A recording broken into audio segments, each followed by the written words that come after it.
from Boulder, so far to come. I'm not going to thank the organisers, but what I'll do instead, I'll thank you all for coming. It's been a wonderful workshop. Really enjoyed a lot of the discussions and so on. So I was going to concentrate today, I think, on one word that I don't think I've heard during the entire meeting, which I think is really important in this whole business of cavity QED. In particular, we want to study fragile states, many-body states, and so on. And this is this word synchronization. And so I'll tell you a little bit more about what I mean by this. Basically, you know, we study systems of high Q optical cavities, in particular with clock atoms, so very, very narrow line width atoms embedded in these optical cavities, and we try to study what happens to their interactions as mediated by the cavity and is induced by looking at the light that comes out. So just before I start, there's been a lot of people involved in these projects, and I've just mentioned a few names. Some current students in my group, Athreya, Shankar and John Bertolotta, I'm going to talk about their stuff a little bit. And former students, Bihui Zhu, who's here, and Mingwei Zhu, who's in China now, and former postdoc Dominic Miser, are all theorists. And there's a bunch of other sort of my faculty and experimental colleagues at JILA who are strongly connected with this work as well. So Junyi James Thompson, who is here, of course, Matt Norcia, who's was involved in a lot of the experimental work, and Anna Maria Ray, and a number of funding agencies. So just to give you an overview, as I said, I'd like to concentrate a little bit on what I mean by synchronization and why I think this is an extremely important word, and I guess why I think it's surprising that we haven't really been talking about it here so much in this particular meeting. It's an old story. It goes back hundreds of years to people like Christian Huygens building the first really good high-quality pendulum clocks. I mean, basically, if you take two of these like incredibly good pendulum clocks that were built for sailing ships to try to measure longitude as they navigated around the world, and you dangle these pendulum clocks off a common beam, you suddenly realize that, you know, your aim of sort of trying to measure how good your clock is by looking at how it dephases with another clock, that doesn't really work, because they sort of go into some mode where the pendulum starts swinging, for example, out of phase, and they're synchronized together, and the clocks just remain in synchrony until they run out of juice. So this is something which goes a long way back, this story. Now I think it applies to many, many different systems, in particular for the point of view of this workshop, quantum systems. And they can be atoms and cavities, which is the topic of my talk today, but you know, they could be realized in many, many other systems, solid state systems, anywhere where we can have qubits and we can study this in terms of precision measurements, including mechanical systems. So yeah, I'm going to cover basically a little bit about this idea, and in particular how this is connected with lasing, which is an old topic now, goes back 50, 60 years. But in particular, using these sort of current state-of-the-art experiments, we could produce ultra-stable light in these cavities, which could have really unprecedented line width. So we're really interested in building these systems. James touched on it a little bit, the optical analog of the maser, if you like. It's based on a sort of steady-state version of superradiance, by which I mean that the output power will scale as the number of atoms squared. So it's constructive interference of pathways.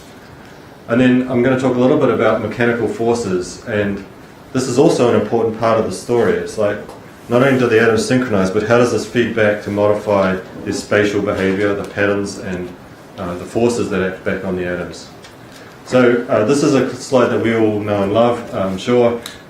It's to do with clocks. So for example, atomic clocks are a core part of AMO physics, for example. Basically, any clock has two elements. It has a high Q oscillator that you can think of as a pendulum swinging back, and it has some system for counting up the oscillations. And so all clocks basically look like this. And in the world of precision measurements, our best clocks are based on atoms, and they really do look like miniature analogues of this pendulum. I mean, if you imagine a clock transition in strontium between singlet S0 and triplet P0, basically you have an S state and you have a P state, and the idea is you do something like Ramsey spectroscopy, which means you make a superposition of these two states. And since they have different energies, sometimes they add up constructively on one side and sometimes they add up constructively on the other side.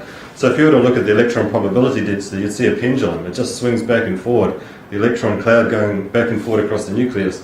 So it's basically this, and then we have to count up those oscillations. So the difference in quantum mechanics is that we use this superposition of states, But because they're fundamentally quantized, you don't have a system where this amplitude slowly decays away. It doesn't do that.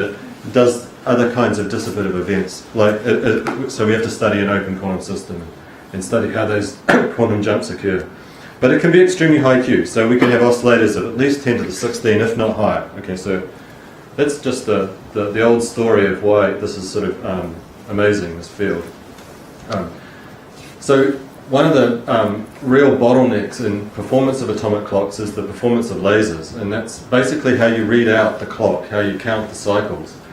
And the state-of-the-art sort of lasers are produced by sending light in and out and reflecting off a reference cavity. And this is just an example of one reference cavity. The idea is that these days, this is completely empty with two mirrors here on either ends, and you've got to try to remove all of the thermal and all the vibrational noise that's associated with imperfections in the length of this cavity, which change the color of the light that comes out. And so the current state-of-the-art reference cavities are amazing. They're in the 10 millihertz level. So going back to James's analog, that's a good proportion of the weight of the sun in terms of the coherence length of this light. It's an astoundingly good ruler.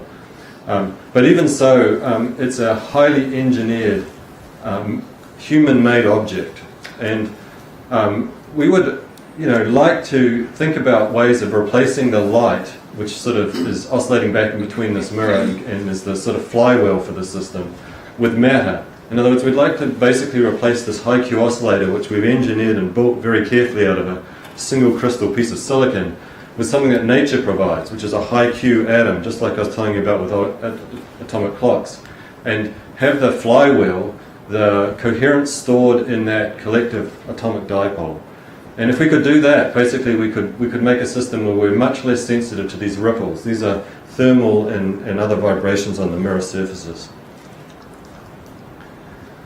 So what do I mean by synchronization in this problem? This is actually something that's pretty easy to think about, and it's a simple sort of almost homework problem that you can go through as an exercise. And so I'm just going to outline that, because from that a lot sort of spins off. But the simplest possible way of thinking about this is just put a bunch of atoms into a single mode optical cavity. And let's consider those atoms to only have two levels. So this is a real quantum optics problem here. The atoms would have their Pauli spin matrices, say sigma x, sigma y, sigma z, and all the atoms would have their own individual ones. If we put many atoms inside a cavity like this, they can collectively couple to a single mode, say A, which has some cavity frequency. And it may not be exactly the same frequencies as the atoms. And what I'm going to show you is that even if the atoms have a completely inhomogeneous set of frequencies, so let's call them the atom frequency for the ith atom, and even an inhomogeneous set of couplings, still you can get this macroscopic synchronization phenomena. And so if you write down the Hamiltonian for this system, you've got sort of the energy that can be stored in the atomic degree of freedom, whether it's in the excited state or ground state. You can have the energy that's stored in the photons, counting how many photons A dagger A are in the cavity with this energy h bar omega c. And then they can exchange photons with the cavity by either creating cavity photons and lowering an atom, or the conjugate. So this is our just classic Taylor-Cummings kind of quantum optics model. And if you take that and you just solve it in steady state, solve the dynamical evolution. I mean, let's just take a mean field solution. This is probably the easiest you can do. It's just to assume that the whole state is a factorized state of every individual atom being in either the excited state or the ground state. So your most general quantum state, has some two complex numbers in front of G and E, and you can parameterize those on the Bloch sphere. So you can think about this as a polar angle and as an azimuthal angle. And so this is what we do all the time. We write down the Bloch sphere. We say excited state is the north pole, ground state is the south pole, and every state of my qubit can be represented on the sphere. And so that's all I'm going to do. I'm going to make a product state of this picture. Typically we want to work in the interaction picture, but to take out the sort of rotating frame of the laser or the atom, and just think about what is the frequency difference between the two. And then for the atoms I'm going to consider, which are going to be clock-like atoms, their decay rate is much, much less than the decay rate of the cavity. So the cavity is always a very rapid degree of freedom. It's sort of in the megahertz scale, where my atoms might even be millihertz. There might be orders and orders of magnitude between them. And so we can adiabatically eliminate the cavity. So you just set up that model and you go through and solve the Schrodinger equation. Each atom is then described by an angle from the North Pole and an angle, azimuthal angle, a phase if you like. And you end up with a set of coupled mean field, a mean field theory that has coupled angles for all the different atoms. So for example, if the atoms weren't coupled to the cavity at all, they would just process with their detuning from the difference between the atom and the cavity frequency is this detuning. And they would just process with that detuning going round and round the block sphere. When I added the interaction with the cavity, the atoms become coupled to each other. And so what I want you to concentrate first of all is the coupling of the phase. It looks like this, but it has a really, really characteristic form as the sign of the difference between the two azimuthal angles of the atom that you're considering, the jth atom, and all the other atoms M in the problem. And this sort of coupling is part of a famous synchronization model, the Kuramoto model. And basically, it's a model where you've got a lot of oscillators, and they talk to each other in some way, and they after some time, all the oscillators can synchronize. And they do it by this term causing an oscillator which is a little further ahead of the ensemble to be retarded, and one that's a little behind the ensemble to be accelerated. And the end result is you end up with this macroscopic synchronization. So you've probably seen this with metronomes. It's a classic physics demo. You put metronomes on a board, you start them all oscillating, and the board starts moving and all the metronomes lock together.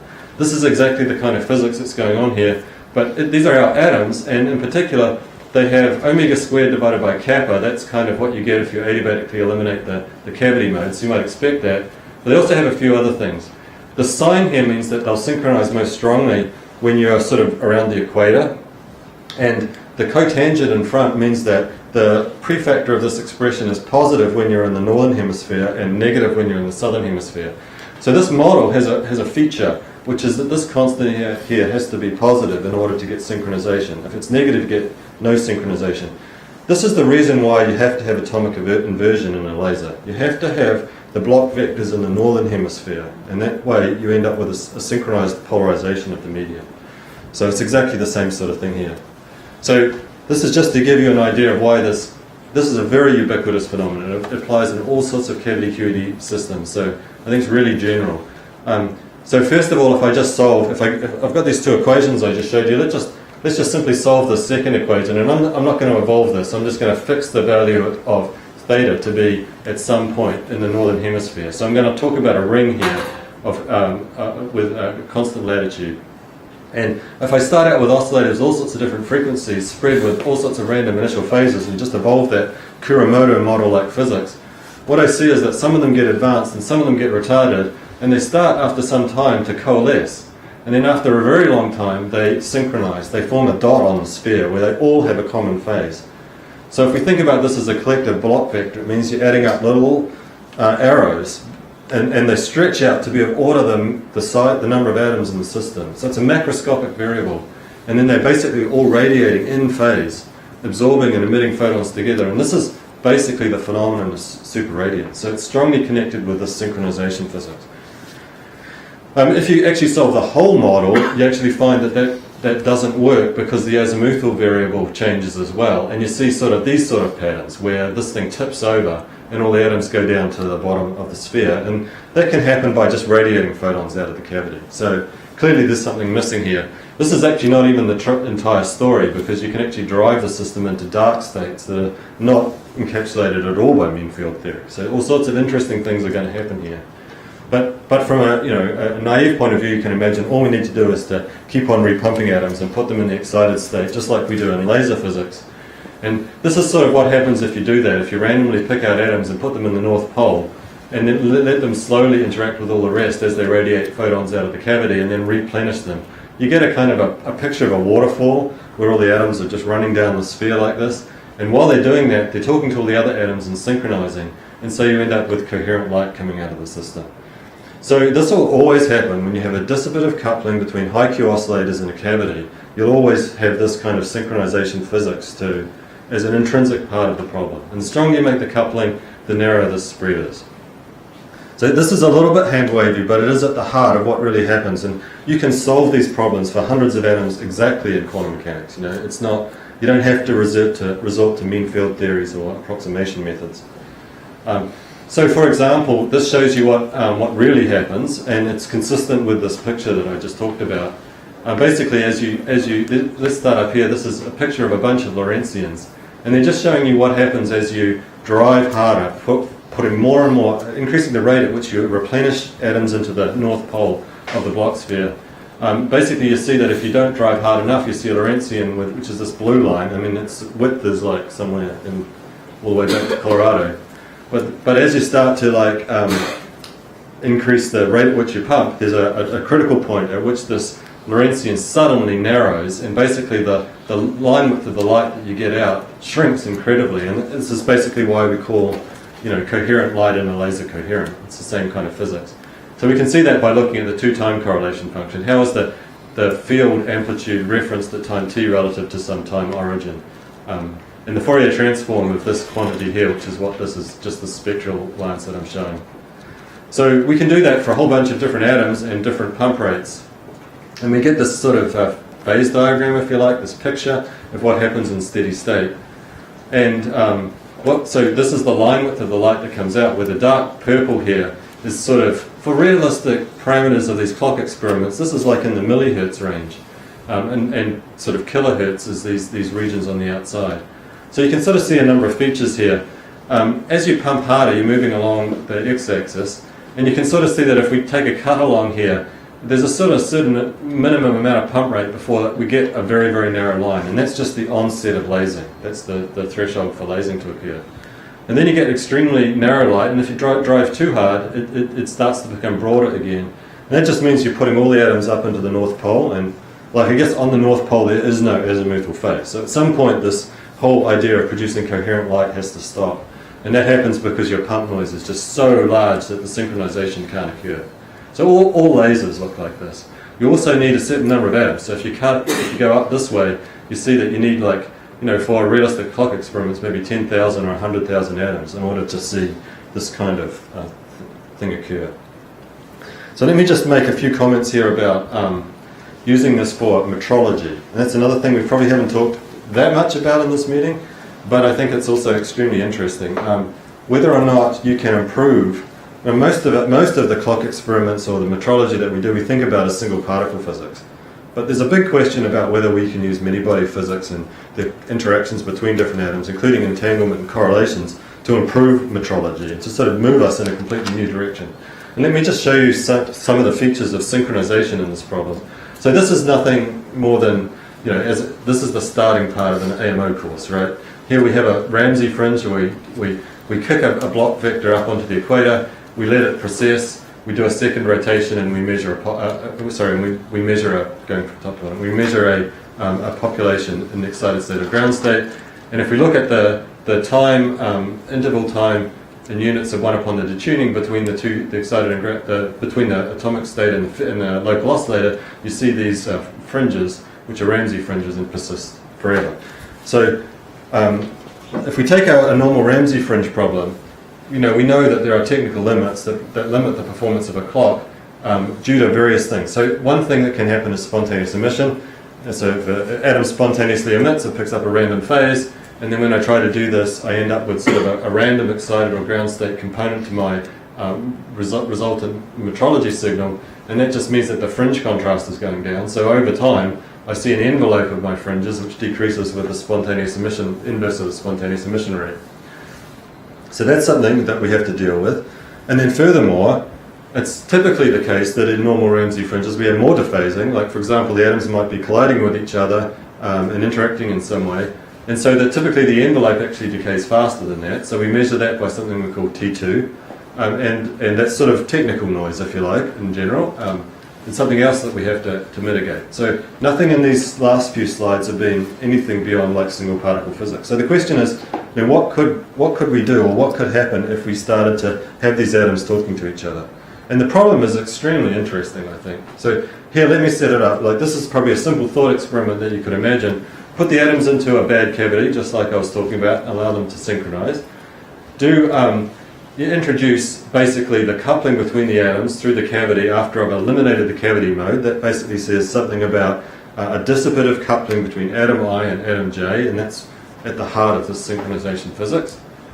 And then repump the atoms, so continually apply this random replenishment of atoms in the North Pole in order to keep the block vectors in the northern hemisphere so that the atoms synchronize.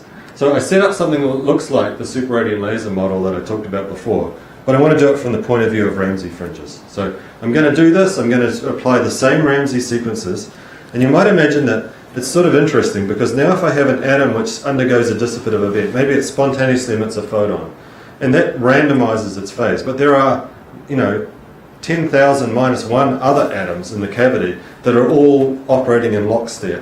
Well, that atom which was now decoherent can see all the other atoms, and just like the metronomes, can resynchronize its phase with the rest and contribute to the Ramsey signal. So this is sort of interesting. You can ask, could this work? Could we, fix errors in quantum metrology in this way? And the answer is sort of, but the output coupling also causes quantum noise to feed back into your system, and the back action of that noise can cause the Ramsey phase to diffuse. So it's a balance between these two things. So this shows you a real simulation of this. This dashed line, this blue line, is what you get for single atom physics if they weren't coupled to a cavity. And then this is a system where we've allowed the system to have a superradiant line width, which is about a fifth of what the natural line width is of the atom. So that corresponds to a single atom cooperativity of 0.2.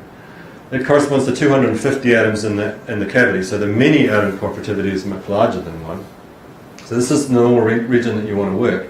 And you can sort of see what happens to the Ramsey phase. It's this line here. Actually, there are two lines here, a green and a blue one. One is just a fit to a decaying exponential, and the other is the solution of this problem. It's an exact numerical solution of this problem. And you can see here that the envelope decays much more slowly. And this is due to this sort of rephasing. When you take an atom out, it can replenish its phase by talking to all the rest of the atoms.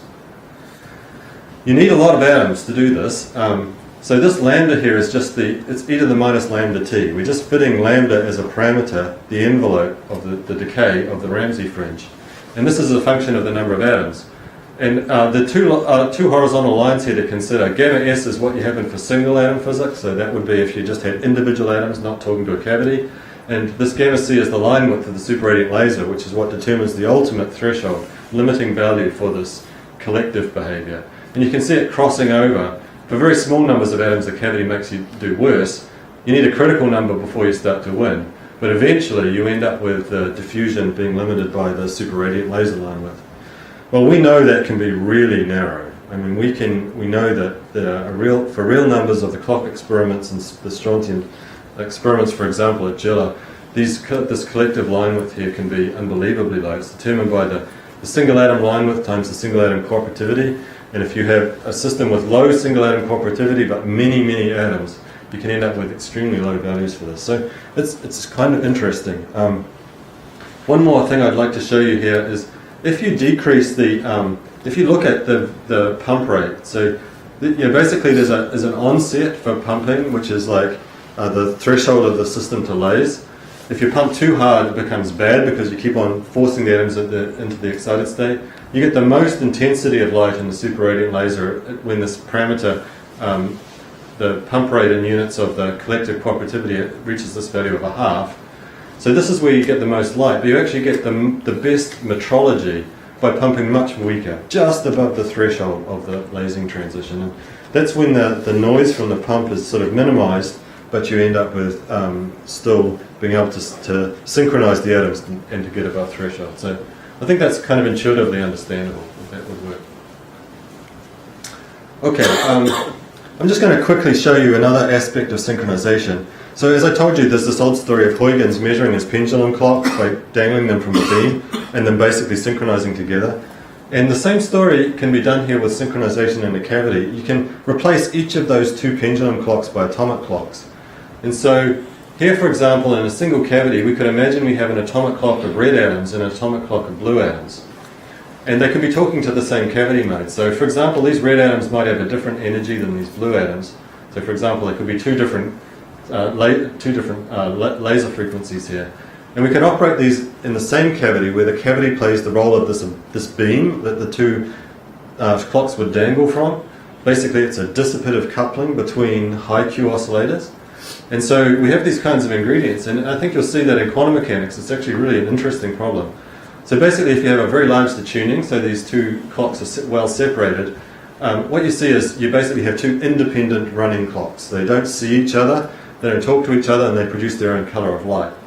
As you start to make the sort of detuning between them closer and closer and closer, which you could do by, say, changing a magnetic field and bringing the levels, say, some hyperfine levels close together, eventually they become indistinguishable, and you end up with one macroscopic ensemble. And the question is, what happens in between? And the answer is it's a dynamical phase transition with a lot of interesting aspects to it. And basically, you have the three necessary ingredients here to see this kind of synchronization physics. You have two distinct frequencies, you have a dissipative coupling made by the cavity, and then you have some kind of repumping which makes the systems laze. So I'm not going to go through the solution of this problem, but it can be solved exactly. Basically, at a cumulant level, you can sort of derive the G1 function, and it's the Fourier transform of that tells you about the colors of light that come out of the system. And so it has a pretty well-defined form that you can write down, but we're going to fit to it a form of a decaying exponential with a modulation. And this very well characterizes the principal features of this. And you can sort of see this. So there are two fitting parameters, two observable parameters out of the model, one of which is the line width of the light, and the other one of which is the detuning, or the modulation, which tells you about the splitting between the two Lorentzians. So firstly, if we look at large detuning, we see two running clocks, atomic clocks, independently running at two different frequencies, with this delta that we calculated in the theory just being the frequency difference. So as we bring the two clocks closer and closer together, at some point something happens and we only see one Lorentzian. So for one Lorentzian, delta is 0 and there's a line width. And so we're interested in studying the phase diagram, or what happens in between these two limits. Well, it's a kind of dynamical quantum phase transition. That's why I'm showing it to you. It's actually very interesting. So if I move along this axis here, what I'm doing is I'm bringing the two clocks closer and closer together in frequency. Basically here they run independently, and then as you go through these curves, going from this smooth line up into this cusp one, you're increasing the number of atoms. So in the limit of a sort of, in a macroscopic limit where there are many, many atoms, this actually turns into a hard edge, a cusp if you like. And this is the frequency difference between the two Lorentzians as I bring the clocks closer together. And this is the point where they synchronize and the frequency difference becomes 0. And you can see that as we have more and more atoms, eventually this becomes, a cusp again. And there's something really interesting happening right there. And in fact, if you look at the line widths, you see the two Lorentzians coming together, and then as they merge, they become extremely broad, and then they collapse very quickly onto a single atomic clock. So this is a plot of the line width as I bring the two clocks closer together, where the transition here occurs at 500 on these units. And you can see the line width is actually sort of going to infinity. So this is a sort of classic property of a quantum phase transition, and in a dynamical steady state system. And you can sort of see that there's a phase diagram here, whereas where I can control the pumping of the system, and I can control the distance, the tuning distance between the two clocks. And I can map out this phase diagram and see sort of different states that the system can operate in. Unsynchronized means two superradiant lasers operating independently. Synchronized means that they're phase locked together. And up in this region we've pumped so hard that we've destroyed all the quantum correlations, and they don't run above threshold. And the interesting point is sort of as you cross this, you've got these divergent line widths and this amplification of the effects of quantum noise as the two clocks would try to synchronize together. And you can see that actually, you can go through right around that critical region, and this is a log-log plot. This is the number of atoms as we sort of move to macroscopic systems going to the right here of a couple of quantities. This is the line width on this in these blue dots, and this is the frequency pulling of the position of this synchronization transition. And on these log-log plots you can see these straight lines, and they indicate critical exponents, the critical behavior that's happening around that transition. So I think there's a lot of interesting things to do in this kind of problem. So just to finish off here, I'm just going to quickly, in the last few minutes here, show you what I think is kind of an interesting new aspect on the mechanical effect back on the atoms. And we're thinking about this from all sorts of point of views. Doing this on atoms and cavities, doing this on many-body systems. What I'm going to show you is just the sort of simplest. One of the problems about laser cooling extremely narrow line width atoms is that things like Doppler cooling become quite hard to do. Like if you want to Doppler cool on a very, very narrow line width transition, you need to have a very, very good laser so that you can sit there at sort of half a wavelength off the line width, and if you can't park there, you won't have efficient Doppler cooling. And so there's actually another way of cooling these atoms, and I'm just going to show you this today because I think it's an intriguing new aspect of laser cooling. So this is basically, this came from James Thompson and Matt Norcia, discussions with them early on, seen first in the experiments, and then we've been working with them on a collaborative project to try to understand how this works. So normally in Doppler cooling, you sit onto the red of a transition, and an atom moving towards a laser sees a blue shifted photon, and so it decides to absorb that photon and then radiate randomly, and as a result it sees a viscous force. This is something completely different. This is something with the same kind of setup where you could just imagine 1D and have two beams of lasers coming from two sides. But we're going to ramp the lasers through the atomic transition from red to blue. So there's going to be no net red detuning. It's completely different to Doppler cooling in some respect. So here, for example, as frequency is a function of time, we could start red and ramp through the resonance of the atomic transition. And then we're just going to jump back and we're going to ramp through again, and we're going to jump back and we're going to ramp through again. So what happens now is, well, there's this phenomenon of adiabatic rapid passage. So if you ramp through an atomic transition like that and you start with an atom in the ground state and you do it slowly enough, you will end up with the atom in the excited state. It's just an adiabatic transition, which is well known in atomic physics, I would say. So what happens when you have an atom which is moving and two of these things happening at once is that it sees a blue shifted photon from one laser and a red shifted photon from the other laser. So the point at which it does this adiabatic transition is red shifted from one laser and blue shifted from the other laser. So what happens when it hits that first one is it gets transferred into the excited state, but the second one comes along later, and so it uses the other laser to de-excite back to the ground state. And you can keep on doing this. You can keep on going through excited state and ground states. And if you think about what lasers are doing what, it's always absorbing from the laser which it's going towards and emitting into the laser which it's going away from. So it sounds like magic, because for those of you who have played around with laser cooling, you know that you cannot do it with Hamiltonian systems. You need to have dissipation, so it should worry you a lot, and it worried me when we first started to talk about this. This hand wavy picture though does work. So for example, here are my two lasers coming in, we're sweeping them across the resonance, the atom's moving. Here is a plot, a simulation of this, solving the Schrodinger equation of the open quantum system, starting with an atom with 20 h bar k, and here's 18 h bar k, 2 h bar k because it absorbs and emits, so there's a shift of 2 h bar k. As we sweep the resonance across the atomic transition, you see it absorb, go into the excited state, and then later on emit, go back down to the ground state, and cool by 2 h bar k. And it works whichever way the atom's moving, so it's like magic. Okay. Works even better than that. So here are some examples, like starting with 20 h bar k, you can see many, many cycles. You can see us dropping 2 h bar k as we go through every time, all the way down until eventually the system peters out. And you can see here the resulting momentum distribution basically looking like something which is spread around. The lowest you can get is sort of h bar k, the recoil limit in this problem. So we've been working a lot on this, and I want to emphasize one more point just really briefly, that this is one of these cases where it works way better than you would think. You might think, okay, I can remove 2 h bar k per cycle, but nature provides serendipitously some other effect that makes it work even better than that. This is a typical story in laser cooling, I would say, and this is part of this story of Dopplerons, the multi-photon processes. So this is out of Claude Cohen-Tanucci's book.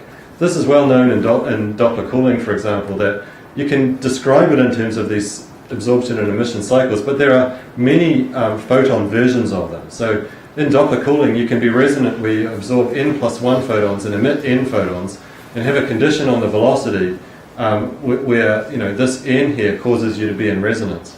This is sort of a picture of this. You can have an absorption of one photon which is too small for the atomic transition, and then another photon which makes it up. The combination of these two can make you resonant. And these are called Dopplerons, multi-photon resonances. And we see these kinds of things in our cooling trajectories as well. So here are some cooling trajectories. There are some here that, like this 10, which in one sweep of the transition goes all the way down to 0. It's doing it like 5 times over. So this is a non-linear effect, and it's really, and they see this. This is part of the experiment as well. Okay, I need to finish up, but I'm just going to show you a couple of simulations here, just showing you that it sort of really works. This is theory, starting with something up here around 80 recoils, and you can ask yourself, well, what's the fundamental limit of this problem, and how does it compare with the Doppler limit, sub-Doppler calling, recoil calling, and so on? And what we see here, it's a little tricky. It's not as easy as Doppler calling theory because there's no easy way to derive a drift and diffusion coefficient and do Einstein relations and so on. It's just a little more tricky. But you can certainly solve the problem numerically, which is easy to do. And so you can see here cooling trajectories, sort of for optimal parameters that go all the way down here. This dashed line here is the recoil limit, where the temperature in recoil units is 1. And so basically, if we work in the optimum regime, we can get right down to near the recoil limit. And so you can sort of ask, what do you need to do in order to get coldest? The answer is turn down the lasers as much as possible, just like Doppler cooling. You don't want to power broaden the transitions. But because of this adiabatic ramp, you have to satisfy a Landau-Zehner condition, which means you can turn it down, keep on turning it down until the Landau-Zehner parameter sort of hits 1, and then you stop being adiabatic and you start making mistakes. And this sort of just shows the ultimate temperature limit as we turn down the Rabi frequency. This 1 here is the recoil limit, so you can see that it's actually really interesting. It gets you right down really low without having to have this sort of frequency control that I talked about. So James would have given a different talk. He would have shown you a lot of data stuff, But so we work a lot with him, trying to understand whether these models really work. He has a whole setup in his lab based on this idea, including MOTS and other things. And so this is just to show you some experimental cooling trajectories. Basically, they're cooling strontium-88 down from, say, millikelvin to a few microkelvin using this sort of method. We see both experimentally and theoretically that as we turn down the laser power, there's a minimum in temperature, and that's basically when the Landau-Zehner parameter condition you run into, and that's consistent with the theory. At very high intensities, we actually disagree with the experiment. We're not totally sure why, but I think that's technical in nature. It's to do with the way the AON works as you change the intensity of the lasing fields. Right. Yeah. Where's recoil is quite colder. Right? Oh yeah, recoil for this system is on the sort of 5K. Why is one not getting so close? Yeah, so there's a lot. It's a long story. I can't answer that in a few minutes, but they sort of did this. They found this by accident, and then the question is, how would you optimize this once you know what's really going on? So it's early days. That feedback loop hasn't really happened yet. I think we can do better. So, okay, let me finish here. Just to summarize, then, I think there's a lot of interest in this workshop. This whole area of many particle, many body cavity QED. There's many aspects to this, and I feel like there's a lot of low-hanging fruit problems that we're only just touching on. One of them is this idea of using it to produce really ultra-stable light, and there are a number of labs around the world that are thinking about this and pursuing this now, and trying to understand what these limits are. There are a lot of extensions to what I talked about today, obviously with spin systems, multi-level atoms, doing this in solid-state systems and so on, so I've just really tried to explain the basic idea. This quantum synchronization physics, as I said, I didn't think we mentioned this word in this workshop, which is kind of surprising because any kind of dissipative coupling between atoms in a cavity has this embedded, and it's a really important problem for precision metrology. And then there are all these links, between this, not just with equilibrium phenomena and analogs of solid-state physics, but also with systems that are truly out of equilibrium, dynamical systems like dynamical quantum phase transition ideas and so on, or other things that probably had never really been explored before. I just feel like that's a huge open avenue of problems for us to consider. So with that, I'll stop, and thank you for your attention.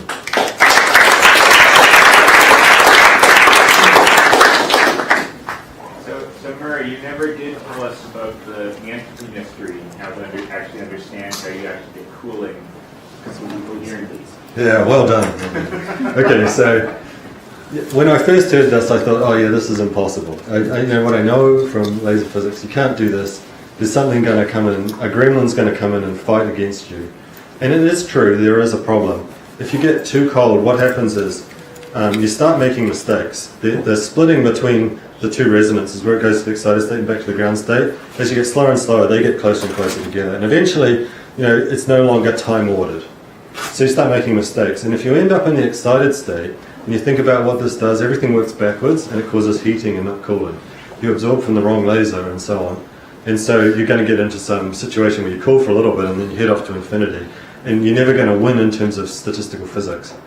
That's where gamma comes in, okay? So the atom can spontaneously emit. You can do this triangle pulse. You can wait forever until the next one comes along. And if you make a mistake, you end up in the excited state.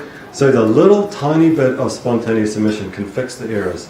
And that's actually really interesting if we want to apply this to, for example, cooling molecules or systems where we don't have a closed cycling transition. We don't want spontaneous emission, you know. So the reduced role of spontaneous emission, even though it has to be there, but at a much reduced level, is really something that's got a lot of people interested in this. Yeah, go ahead. So things like cavity cooling for molecules, they suffered from huge branching ratio problems. And so is there an easy way to see why this is better from that point of view? Yeah, so it's sort of like there's two aspects to this. One is like how strong a force can you apply, you know? So could we decelerate or accelerate beams? And the answer is absolutely. You know, there are old stories about this going back to the mid-90s where people were considering bichromatic fields and so on. So there's a lot of ideas, I guess, in laser cooling physics that's to do with just mechanically grabbing hold of atoms and introducing large viscous forces. And this has that. But you always need to get a spontaneous emission somewhere. But what you want to do is to generate as many cycles as you possibly can per photon emitted. So different kinds of laser cooling have different measures of efficiency, you know, and Doppler cooling is nowhere near the most efficient in terms of amount of energy removed per photon spontaneously emitted. And you can go through them all, you know, sideband cooling or sub-Doppler cooling, polarization gradient cooling ideas. They all have different efficiencies, and I think it's a way that I haven't really seen that perspective on laser cooling. This would certainly have a very high efficiency in that sense, and so I think that's why it's interesting for those molecules. But to follow on, if you're trying to, if you have a captive audience, it seems okay. But if you have a molecular beam and you need to have them in the interaction zone for a long time, and you have to, you know, be adiabatic each time, then it seems to be less efficient, But the idea here is that you don't need a cycling transition. You know, it's not spontaneously emitting to a whole. I understand, but you still have to take the time. I'm not saying it's easy, you know. Down, and meanwhile, the beam is gone. But it's potentially possible to have many cycles per spontaneous photon. In which sense is that the same physics as Sisyphus cooling? Because if you go into a for example, a West State picture, it looks to me exactly the same. Yeah. So of course Sisyphus cooling doesn't have these time-dependent ramps and so on in applied fields. It's in a sense it does, right? It does, in some sense it does, but it's intrinsic to the problem. Yeah. And I agree, there is a strong link between that. And I think, you know, we see this go down to sort of the recoil limit for the same sort of reasons that Sisyphus cooling works. You know, I think there's just a technology element to this. Whether it's fundamentally different, you know, I would say no. You know. I'm sure you could draw strong connections. Yeah. You already pointed out that there is some role of spontaneous emission. How much spontaneous emission is sort of optimal for that? You want to make absolutely sure that in between the different ramps, the atom resets. And so that gives you a pretty good criterion. I mean, it's sort of a long answer. I mean, I have to go through. There's a lot of more parameters in this than a normal laser cooling problem. So there's a series of hierarchies that you want to satisfy. And basically, with the spontaneous emission rate, you'd like it to be as low as possible. But it takes forever to cool. You know, which is normal. Actually, that's always true in cooling. You know. And so we run into these systems. So if you operate in the ideal regime, it'll take a very long time. You get very cold. But the question is going to be for a given physical system, what is optimal? You know. Okay, so how does that relate to the temperature that you can reach?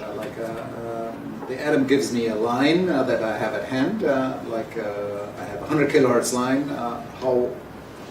What's the temperature I can reach on that?